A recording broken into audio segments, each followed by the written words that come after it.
નમસ્કાર દર્શક મિત્રો, થોડાક સમય પહેલા નર્મદા જિલ્લામાં જે પ્રાંત અધિકારીની કચેરીએ ભાજપના નેતા સાથે ધારાસભ્ય ચૈતર વસાવા વચ્ચે જે ઉગ્ર બોલાચાલી થઈ, એકબીજા પર ગ્લાસ ફેંકવામાં આવ્યા, તેમાં ધારાસભ્ય ચૈતર વસાવાની ધરપકડ કરવામાં આવી છે.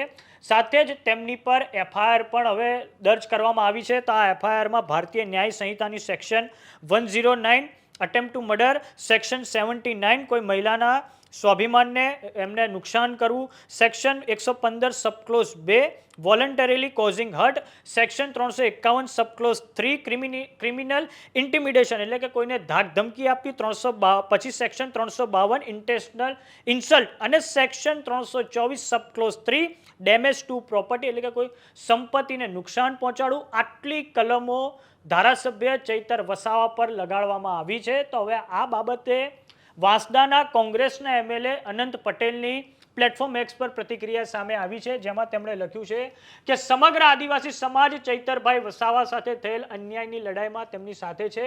હર અન્યાય સે લડેગે ઓર જીતેગે. એમણે એક પોસ્ટ કર્યું છે, જય આદિવાસી જય જોહાર. સમગ્ર આદિવાસી સમાજ ચૈતરભાઈ વસાવા સાથે થયેલ અન્યાયની લડાઈમાં તેમની સાથે છે. વાંસદા વિધાનસભા અનંત પટેલ ધારાસભ્ય. થોડાક સમય પહેલાં સુરતમાં DGVCLની કચેરીએ પરીક્ષા થઈ ગઈ હોવા છતાં જાન્યુઆરી 2025માં પરીક્ષા થઈ ગઈ હોવા છતાં ઉમેદવારોને નિમણૂક પત્ર આપવામાં આવ્યા નથી. તે બાબતે પણ ડેડિયાપાડાના એમએલએ ચૈતર વસાવા અને વાંસદાના એમએલએ અનંત પટેલે સાથે રહીને હલ્લાબોલ કાર્યક્રમ કર્યો હતો. અને તો હવે ધારાસભ્ય ચૈતર વસાવાની ધરપકડ પર પણ અનંત પટેલે તેમને ટેકો જાહેર કર્યો છે. આપને જણાવી દઈએ કે થોડાક સમય પહેલાં પ્રાંત અધિકારીની કચેરીએ તાલુકા સંકલનની જે મિટિંગ હતી તેમાં ધારાસભ્ય ચૈતર વસાવા અને ભાજપ નેતા વચ્ચે જે ઉગ્ર બોલાચાલી થઈ તેમાં ચૈતર વસાવાને પોલીસ પકડીને લઈ ગઈ છે.